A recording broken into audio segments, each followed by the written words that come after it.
Welcome to this special Thinking International Talk. We're glad to have you all here today. Today, we are fortunate to have with us Professor Eric Tsu, a highly respected expert in knowledge management. Professor Tsu has made significant contribution to the field, and we're eager to learn how his experiences and perspectives did it. The topic of today's talk, the role of KM in supporting innovation, is particularly relevant in our fast-changing world. We look forward to discover how knowledge management can act as a catalyst for innovation and how we can apply these insights in our organization and communities. Professor Tsu, the floor is Thank you very much. So allow me to just share screen, just get it started first. Okay, can someone just confirm that you can see my screen? Maybe just say something. I'll count 1 to 5. 1, 2, 3, 4, 5, and I'll count back. 5, 4, 3, 2, 1. Okay, so someone give me a confirmation that you can see my screen and you can hear me. I didn't see it. I didn't hear any confirmation. Stop sharing again. I was asking whether anyone can see my screen just now, and you can hear me. So can someone just give me some confirmation, please? Okay, all right. So I'll go back there. Yeah, okay. Thank you. Right. So thank you for the introduction. Yes, I'd like to cover this topic, which is the role of knowledge management, or more like the role of good knowledge management in supporting innovations. And I think it's a very interesting topic. When you compare knowledge management and innovation, more likely than not, people tend to focus more on innovation. And we'll try to reveal why this is so. But seriously, for any organization to be successful in innovation, having a good knowledge sharing culture and a knowledge infrastructure are very important, as we try to justify in this talk. All right, now if I ask you to run your eyes over these 20 companies, they are famous companies, they are very large. They have gone up and down at different times, but whichever way you look at it, during part of the time, in the last, I suppose, 5 to 10 years, some of these companies have been very, very successful. They may not be successful or that successful now, but at some stage they were very successful. Okay, so you probably think about them as they are innovative companies. They are, the model companies to go for. They have good infrastructure. They have good products and services. They win a lot of customers. They also can make good partnership with their alliances and suppliers and so forth. And that's everything is correct. Why I put out here? Because for those companies that I just shown you, more likely than not, you are excited about their success. You immediately identify that some of them, at some stage in time, as I said, were very successful. They cover the sky. They have excellent products and services, right? So our natural inclination is indeed, being swung to being captivated by the success of innovation, right? Because when you think about the points that we just made, the companies are very successful in their product and services. They generate significant market value and competitive advantage, right? And the results are highly visible. These are captivating, the insights and results from the success of innovation. And typically, when we look at companies, these are some of the points that come to our mind.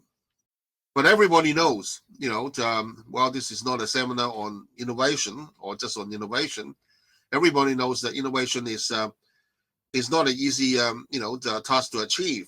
In order to be successful, you need a lot of things, like what I put on this page here. You need a good infrastructure. You need good partners. You need collaboration, deep collaboration. You have effective sharing of knowledge.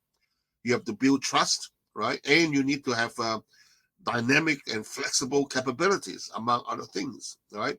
We'll go into some of this into more detail later on. But the fact is, innovation is a lot more than just a few good ideas, right? So in today's talk, I try to, put on the knowledge management perspective and see how, good knowledge management can actually lay a good foundation to support success in innovation, or at least enhance the capabilities, the innovation capabilities or the innovativeness of an organization if you can do good knowledge management theoretically and practically.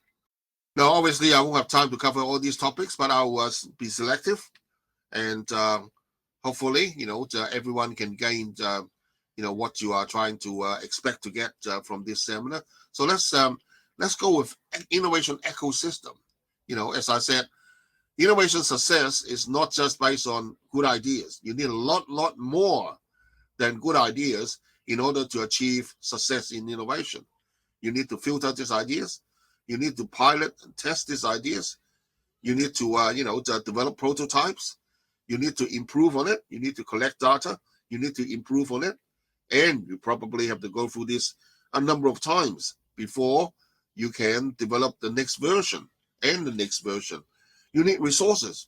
You need resources to build up your capabilities, right?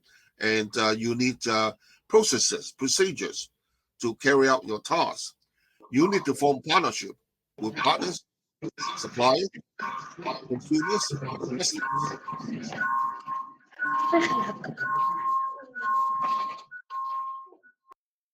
Okay, thank you. So, for any innovation to sustain, not only succeed, but also sustain, we are looking at an ecosystem.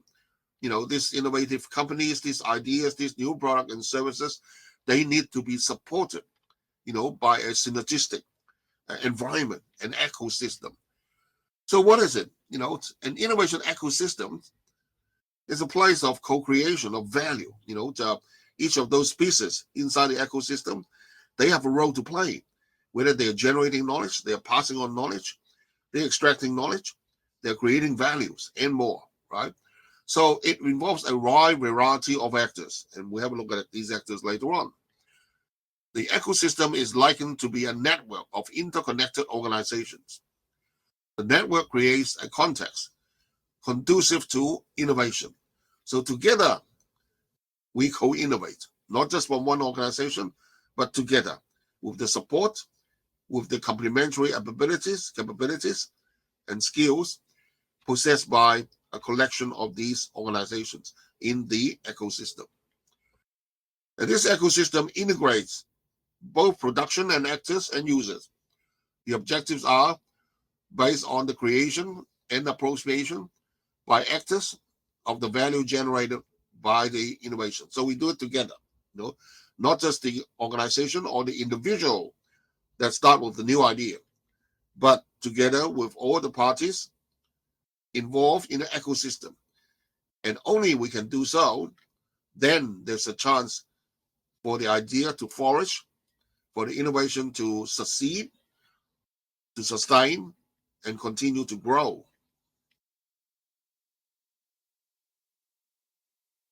So what are some of the actors in the innovation ecosystem?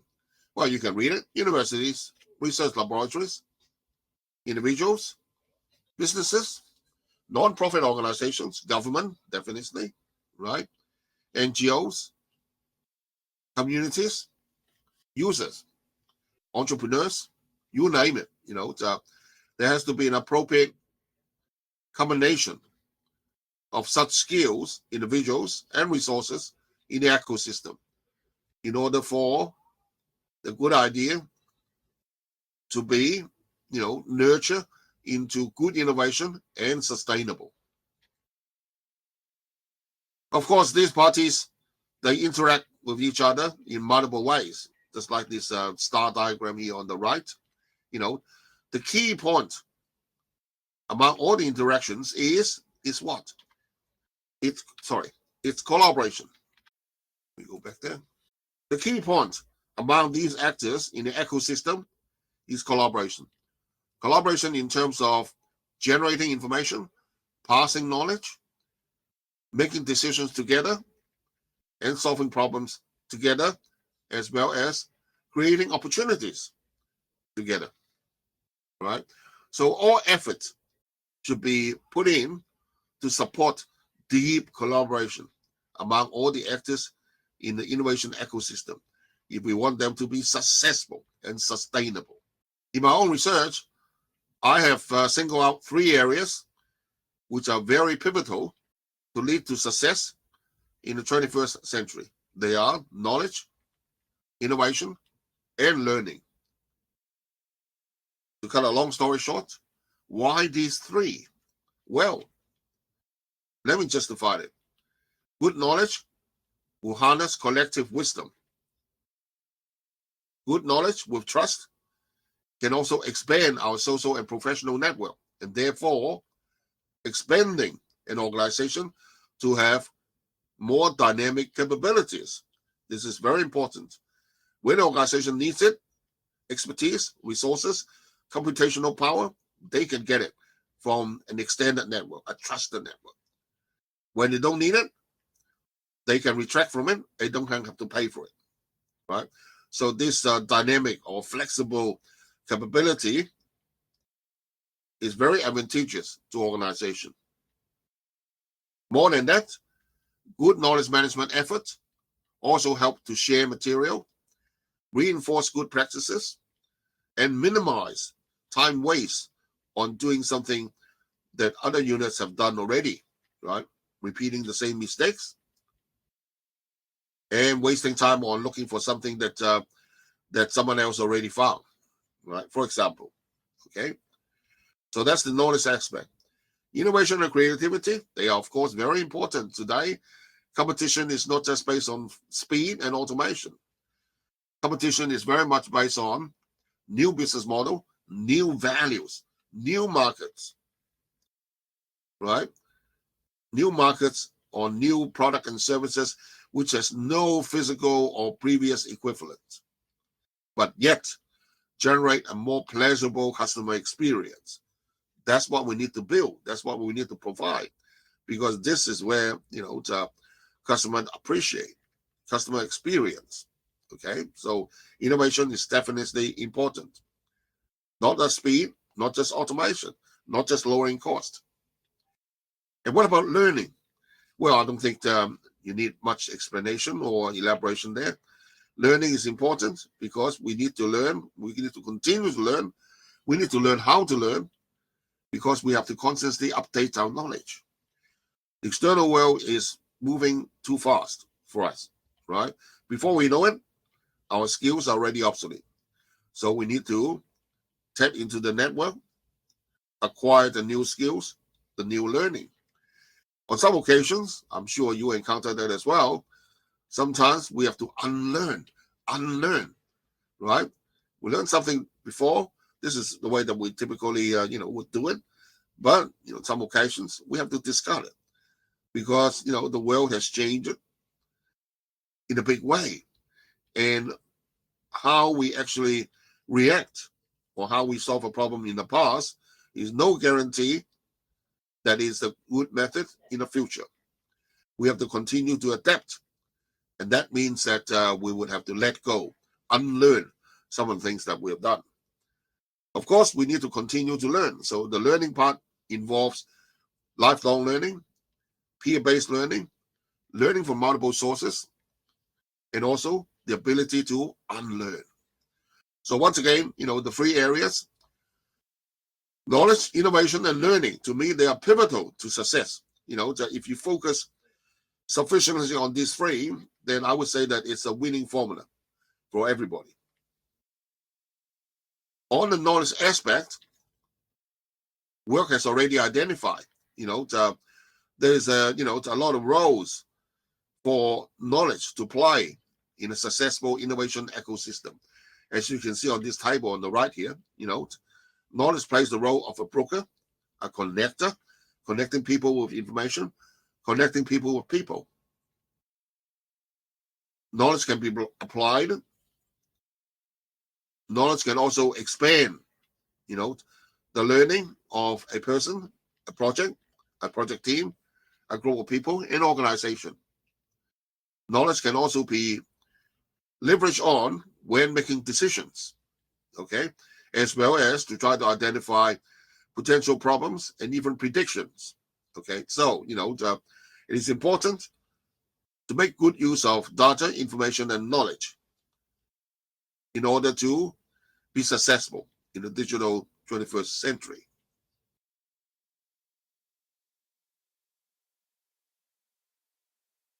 For those of you who are working with innovation or trying to work with innovation, I'm sure you appreciate that. In fact, innovation, the pressure to innovate has been on for a long time, and the pressure is even more and more so in terms of the need and the speed to innovate. 25 years ago, when I was working in Australia, I was already an innovation manager. But today, not a day goes by that you haven't heard about the word innovation. Everyone is talking about it. Everyone's trying to, develop some kind of innovation because they know that speed and automation, lowering costs, the usual formula for success in the past, is no guarantee for success today and in the future. We need new values. We need new business models. We need new alliances. We need to form new ways of doing things, and we need to deliver superior and refreshing customer experience in order to be successful. Much of that because we are in a digitalized world. Digitalized world means that a lot of things are being connected, and it's exciting to continue to connect the dots. Because Steve Jobs once said, serendipity, it's about connecting the dots, right? Sometimes it's not by chance. Just because you have connected dots, that's your aha moment.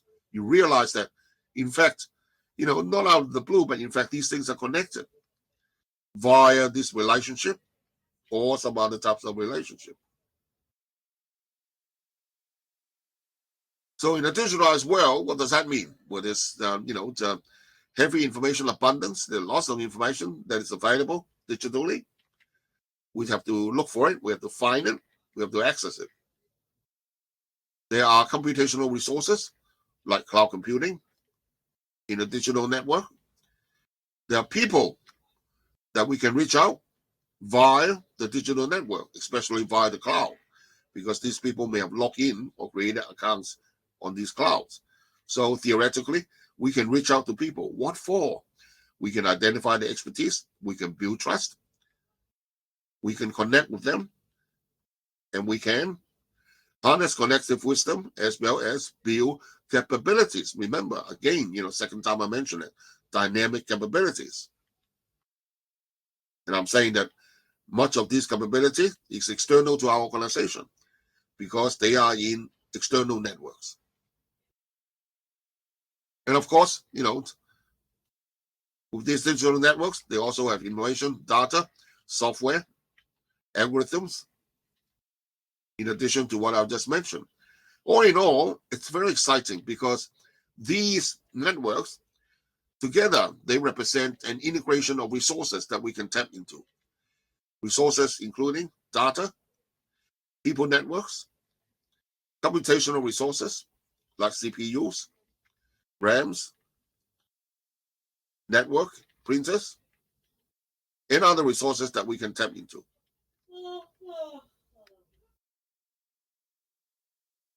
So in the 21st century, the digital world is very rich in resources, including people. We have to find ways of reaching out to those resources.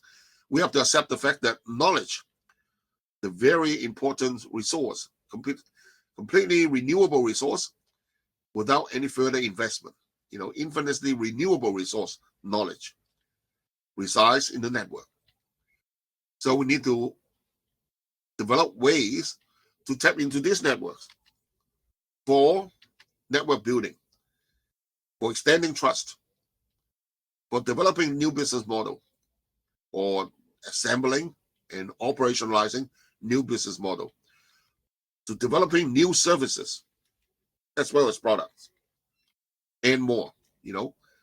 This is our goal of extending into the external networks to enhance our capabilities, to enhance an individual's capability, to enhance a project team's capability, to enhance an organization's capability, to enhance a country's capability.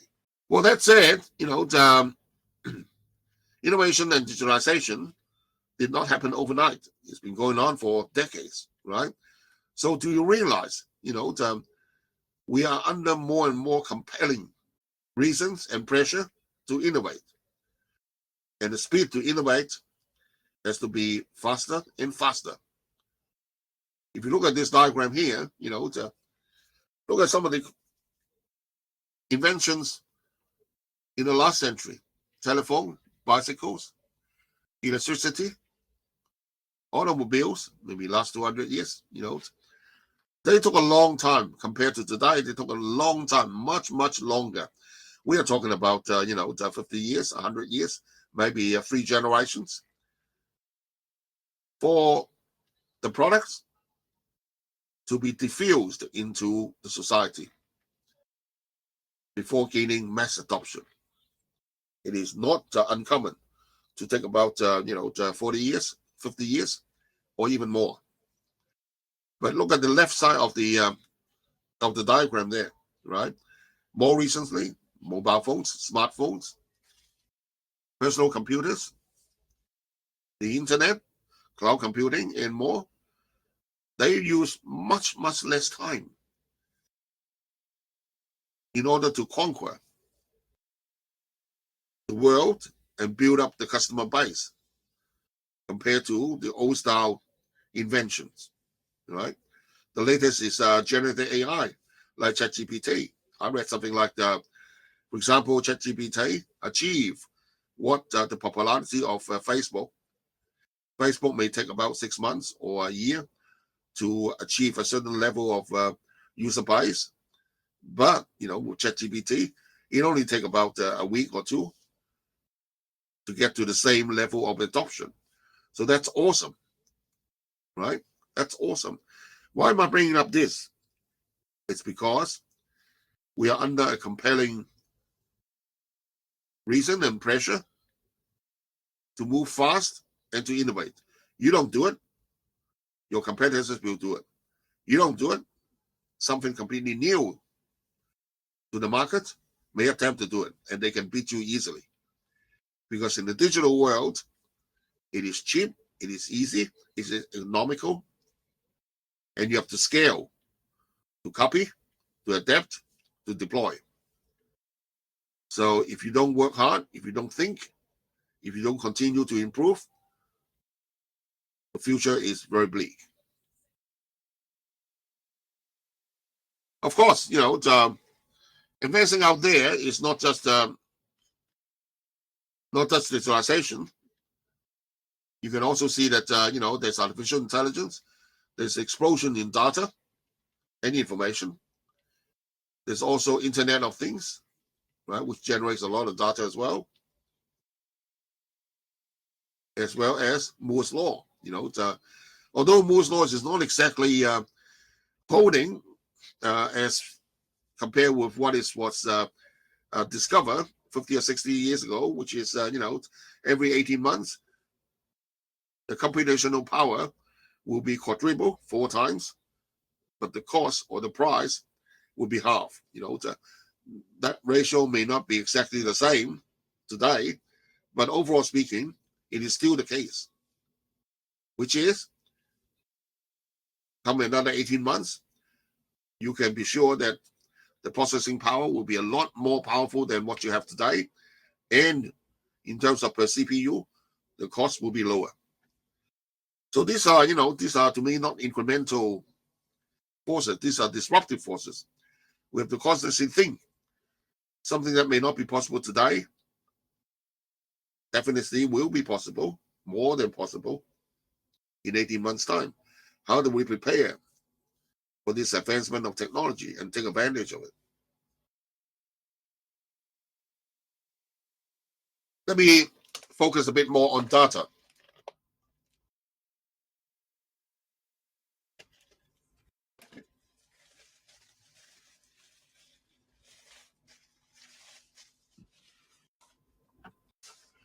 All right, on data. Because to me, data is very important. Well, in fact, to us all, data is very important. Data, it's the new currency to me in knowledge management and in many industries, right? With the data, we can do a lot of things to it, and let's talk about that later. But in terms of the data explosion, I've retrieved some recent statistics here. Without reading them out to you, you can read it, and you can see that it's alarming, right? Because data is exploding in volume and speed. Data is coming in multiple modalities and rapidly building up. Just about in all industries, the rise in the amount of data being generated and collected is phenomenal, right? So the smart ones of us would make good use of data to achieve new successes. For example, we can use data not only just for reporting purposes, but for monitoring purposes, for error detection, error correction, for benchmarking, compare, that leads to continuous improvement. And to me, one of the most exciting thing is prediction, right? Who doesn't like to receive good predictions, accurate predictions? Because if you can predict the world, that's again, is the formula for success. So that is precisely some of the latest breed of AI algorithms purport to do. Not only just solving problems, not only generating recommendations, but also try to generate accurate predictions, and even sometimes would advise or recommendations to human on what to do in the light of certain imminent that may happen. So, that's the exciting bit about the data, explosive growth, multiple modalities, and in large volume and speed, okay? We have algorithms working on this data, as I said, on reporting, on monitoring, on analysis, on predictions, on benchmarking. Integration, because of extended networks, the digital networks, the world is a lot more connected. So what does that mean? That means more data can be accessed. With our algorithms, more data can be accessed in real time. And that also means that the algorithms can operate with more data, and the decisions, the predictions, supposedly, to be more accurate. That, again, very powerful. Automation. Automation is not new, right? But in this case, more data also enables previously unable to automate tasks to be automated or partially automated.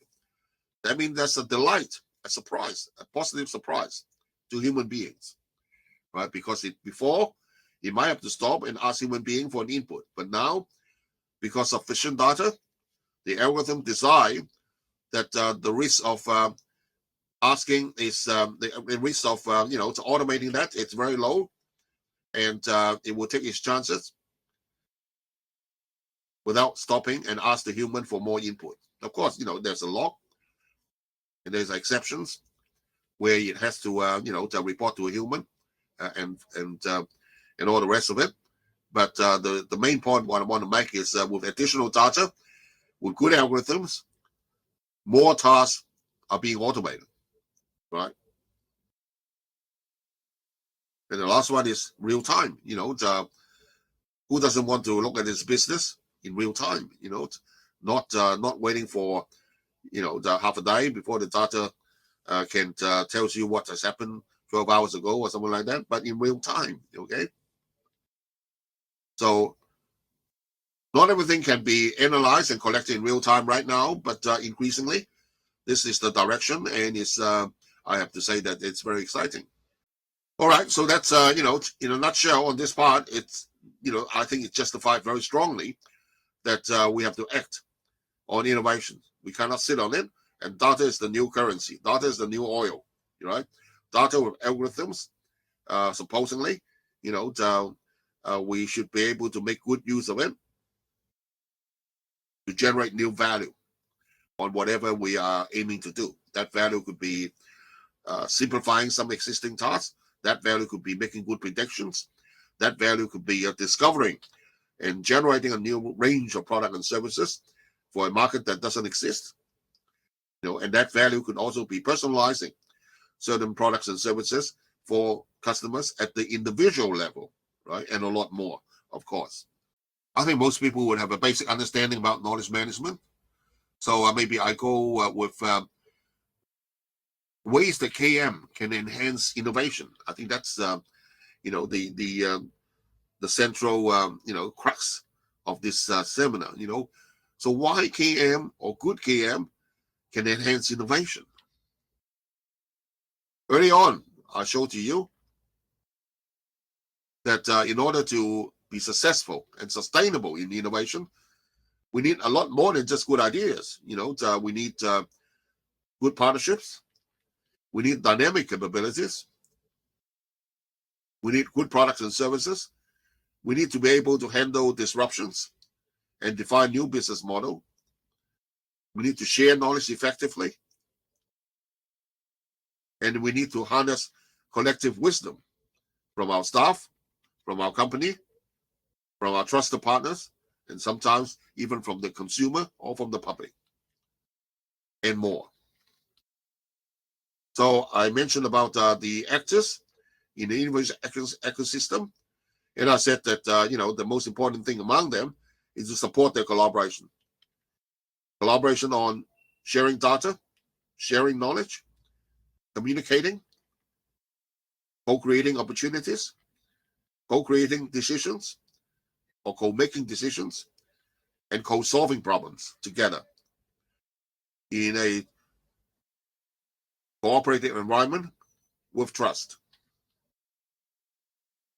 Well, you would also agree that innovation success requires up-to-date to a large amount of information, right? And in this part, KM or good KM can help very well because, they are well-defined processes for knowledge management, and there are KM systems in place as well for organizations implementing good knowledge management. From a theoretical perspective, for example, the KM theories and frameworks are well defined about how to carry out a knowledge activity, be it searching, retrieving, harnessing, evaluation, sharing, validation, or other things operating on a knowledge item. For organizations implementing knowledge management system is a common deliverable. That system can be a hybrid socio-technical system, not necessarily technical or not necessarily all technical, but it can be a human, socio-technical system, technical system supplemented by human processes.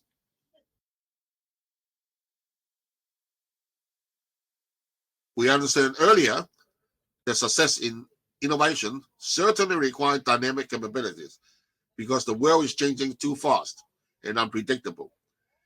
We can't grow an organization to a size, much larger than what we can sustain and waiting for innovation to happen. No, we can't do that. We better develop our trusted network so that we can expand into external networks appropriately at short notice with trust in order to expand our capabilities. And there's another term, absorptive capacity.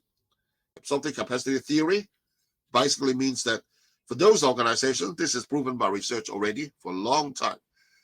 For those organizations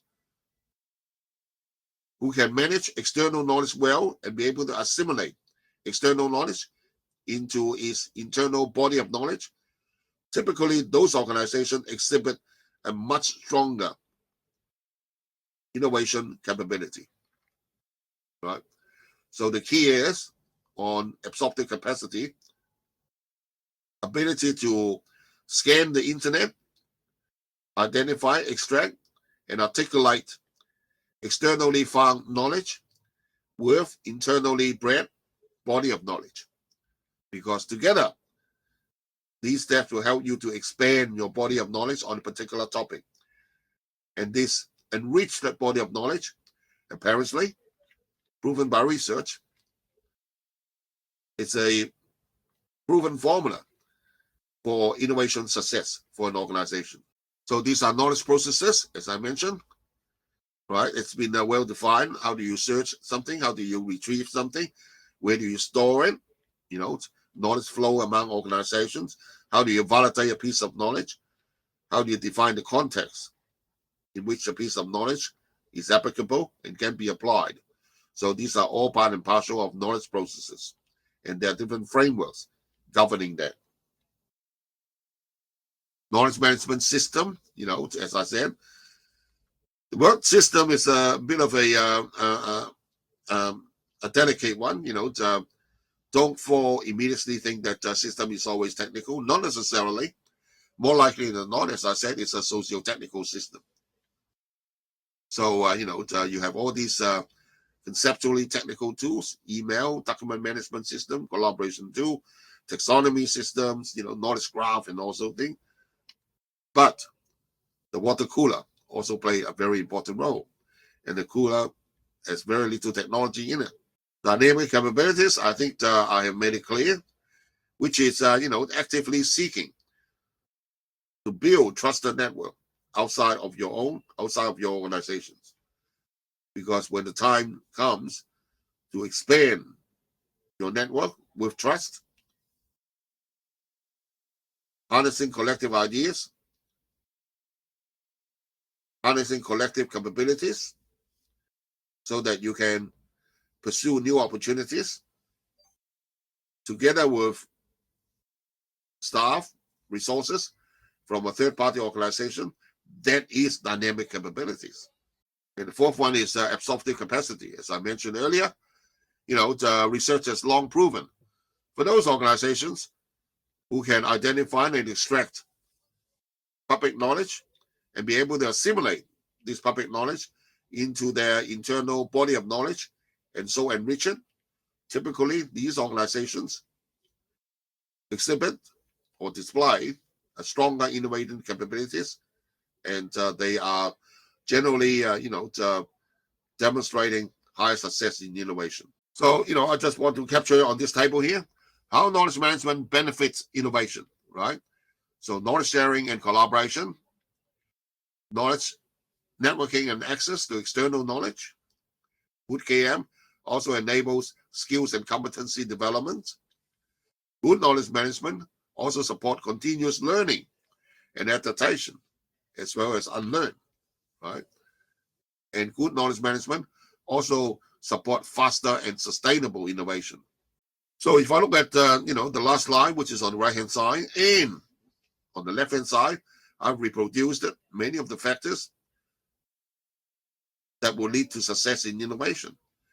You can see that it's almost a direct concordance or mapping, right? And without any arguments, a good KM program definitely will yield benefits on many of the points on the left-hand side, which we all agree are the success factors for organizations to be successful and sustainable in innovation. Well, in fact, I won't go into details here, but for those of you who are interested in the fourth industrial revolution and AI, I have further identified here. Right now it's a good perfect storm, because the advancement of AI and also Industry 4.0 actually further enhances the knowledge management capabilities in terms of accessing knowledge in natural language queries, summarizing knowledge, distilling knowledge, expanding the internal body of knowledge, as I mentioned earlier, providing feedback and recommendations on new ideas, right? And also help organizations to strengthen their compliance with regulatory, rules and so forth. So there's a great opportunity here for KM programs to be even more successful and exact because of the advancement of AI, data, and the field of industrial revolution, the fourth industrial revolution. So coming back to this slide, which I start at the beginning of the seminar, and ask you to look at these companies and what was your first reflection. This is what I think most people would put down. They're innovative, They are, the famous innovation companies with good products and services.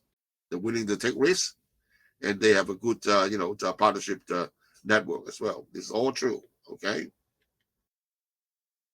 But you could have also focused on this from a KM perspective. I can say that these organizations have good knowledge infrastructure.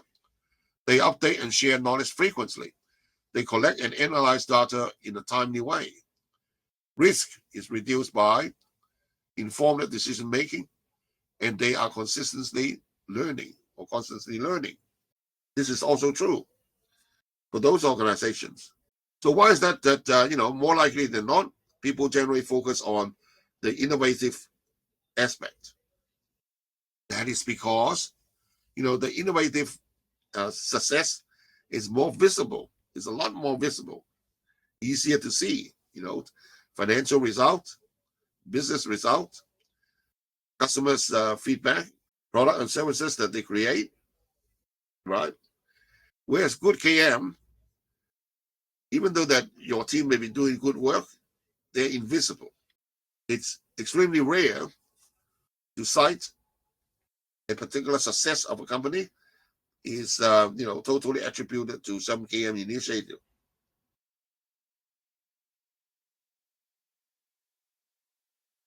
It is extremely rare because for the reason that it is not easy to align the total benefits or the values of KM with a particular outcome.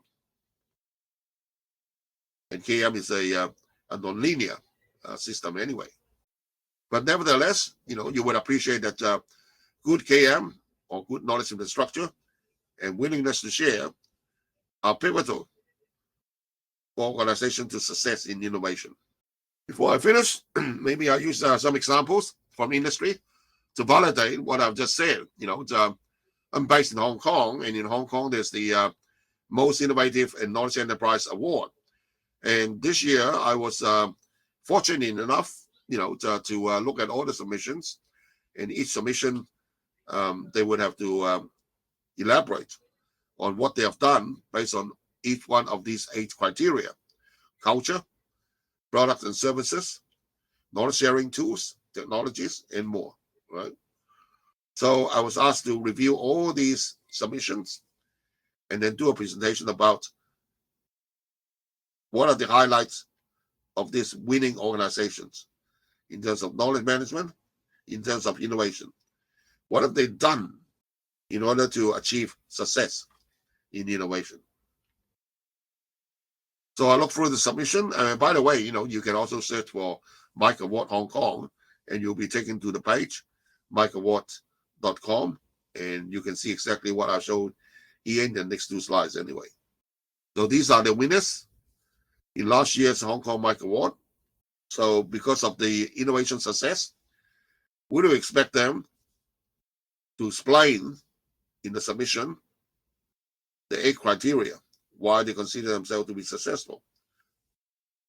So I read them for each one of these cases, and I was able to map back the value of KM and innovation that these organizations have operationalized, right? And just to quickly go over them, you can see that on idea generation and collection, the winners or the winning organizations employ brainstorming sessions, hackathons, and innovation challenges, idea competitions, and more. For knowledge sharing and collaboration, they run communities of practice, internal training sessions, seminars, workshops, mentoring programs. For technologies and digital tools, they have portals, they have virtual reality environments, they have data warehouses, they have dashboards, and IoT, Internet of Things department as well. In terms of innovation success, these organizations also run a no-blame culture and bottom-up sharing of ideas. Everyone is encouraged to submit ideas. So in fact, if I can further summarize it, I can say that each of these winning organizations, they have adopted a combination of the points in the blue box, which are process-oriented KM initiatives, combination of bullet points in the yellow box, which are technology-oriented KM initiatives, and some of the points in the blue box, which are initiatives that facilitate the sharing of ideas to foster innovations, right? So in other words, for all the winning organizations, I found the elements of traces of selective implementation, some initiatives from the green box, some initiatives from the yellow box, and some initiatives from the blue boxes, right? And of course, by following the green box and the yellow box, those initiatives are in the knowledge management area. So that also proves to say that for any Mike Award winners, even though that they may not mention it specifically, but they have operationalized good infrastructure to leverage on KM and innovation internally. All right. Finally, before I take some questions, so I've used this 15 minutes presentation to talk about advancement of digitalization and the technologies involved, and how they have resulted in increasing compelling reason or inertia for innovation. The innovation ecosystems help to breed and sustain innovation. There's no doubt about it. In order to be successful, we always need to put together an innovation ecosystem and support it. Many factors underpin the success of innovation, right? Including knowledge sharing, data management, information awareness, collaborations, culture, trust, learning, and more. A good knowledge infrastructure provides a conducive environment for building trust, knowledge sharing, and learning, which is crucial for fostering innovation. Knowledge leverage organizations are well positioned to innovate. And finally, I cite the success of the Hong Kong Mike Award, the most admired, most innovative and knowledge enterprise award winners, and trace back to see what knowledge initiatives, infrastructure, tools and methods, and innovation methods they have applied successfully in order to take out the winning title. Okay, and they do so elements of good knowledge management. Okay, so I think I have spoken enough on this topic, and I'd like to pass it back to the MC. Maybe we have time for taking some questions, eh? Okay, I see some questions in the chat box. Maybe I just run my eyes over it, so and read out some of them. But one, how do new technologies like AI and big data fit into KM and innovation landscape? Well, that's a good question. And I think you have picked up some clues, hopefully sufficient clues in my seminar. And that is, this data serves to connect people, connect people with resources, and also to help to generate predictive capabilities for infrastructure and other types of equipment. And AI, especially, can also help to retrieve knowledge, summarize knowledge, and distill knowledge, which is a big help for knowledge workers, because no longer we would have to read, the 500 pages before we fully understand and up to date about certain topic. AI can summarize it for us, assuming that we know the limitations and we still maintain our critical thinking. And the data part is very exciting, as I said, because, for the first time, we're seeing a data explosion, and we're getting data from places that we never had before. We never imagined we get data before. This is very exciting because we can do more analysis at more points, which also means ultimately more accurate predictions. All right, so what role leadership play in ensuring KM support innovation? Very good question. I would say that my experience is I hope the leaders are not just paying lip service. It's not difficult to get leaders to agree or even support. But I don't think that's enough. Leaders would have to walk the talk, have to personally perform some of those operations, involve with the grassroots people to share, to celebrate, and live with it together, right? Rather than delegating to their assistants to carry out the nitty-gritty work. There's nothing better than grassroots staff seeing the leaders. You're also using the system in the same way with success. So leaders, roll up your sleeves, get your hands dirty, and get into using the system as well. Go through the journey together with your staff, not just a pat on the back. That's my advice. Okay. One of the biggest challenges in implementing KM strategies for innovation, I think, setting the goal, and also keeping up with the advancement of technologies. I mean, I can't keep up with the AI technologies. It's coming out too fast, right? So before you know about it, before you start planning in detail, there's already a new system out, right? So you start with the existing one, or so you go with the new one. Okay. So out of all that, I would try to contain my scope. Don't do a big bang approach, but carve out a small part of the journey, a part that you can handle, a part that you may start with, a part that you're comfortable that many people support it, and start with that small part first. Like design thinking approach. Gradually, pure experience, rework, improve, and then extend it. So far, I operate with the judgment that there won't be a one-size-fits-all approach.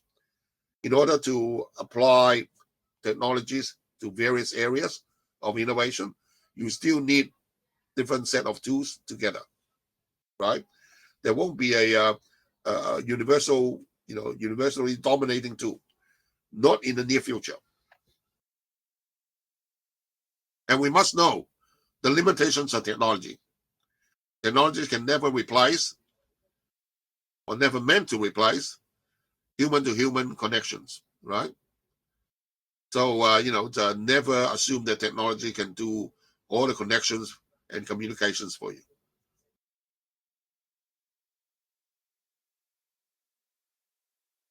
How can KM practice be adapted to different industries and organization culture? There's a lot of research in this area, right? So typically you would have to pay attention to national cultures, to workplace norms and values, to ethnic groups, culture in organization, as well as national policies, right? So you're right, a generic KM strategy that works for one group, one country, will not fit in another place. You would have to identify, the circumstantial factors. And typically, I would say that there is technology, there is culture, there is, the norms and values of the staff involved, okay, among other things that you would have to identify and adapt your system and strategy to take care of it. Once again, you can pick up many of the literature in this area, and of course, it won't have everything covering everything, but I think that's comprehensive enough to give you a guidance. But again, I repeat my advice, which is not to go for the big bang approach. Start small, incremental. Okay. You can look up my name. Me and my student have several papers in this area as well about KM and organizational performance, KM and innovation performance in different culture, in different countries, and in different jurisdictions. Okay. The last one: how do you measure the effectiveness of KM in supporting innovation? Very good question. Let me remind everybody about what I said in the previous seminar. in case you have attended or in case you have forgotten about it, that KM is not a linear system. All right. So never ever try to just use simple metrics and ratio to measure success or adoption. So instead, you would have the range of things, right? Objectives, ratios, metrics, feedback, uh, anecdotal evidences, right? Interviews, qualitative reactions, and so forth. And again, you need to set your objective very clearly, right? Because from innovation, that's very general. You will have to be more specific. Are you talking about new product development? Are you talking about enhancing customer experience? So, measuring success in those two are very different. Okay. So never use simple metrics, but a combination of things, because KM is not a linear system. I think those are the questions that I've one by one answered. So, Justin, are you still there? Or should I wrap up and conclude this seminar? As time is up already. I hope someone else is also talking. No, I don't get anyone else talking. So, all right. So thanks very much for attending this seminar. This is the second of the 8 that I promised to do for the Temkin International Talks. There will be another one in 2 weeks' time. And I think that's about retention and sharing of tacit knowledge. Also a very popular topic. So, if you're interested. Thank you. I'm All sorry, right. there is So, an issue thank you with very much. your microphone. Thank you all for your participation and the engaging question. Professor Tsu, thank you again for your sharing and your expertise and insight with us today.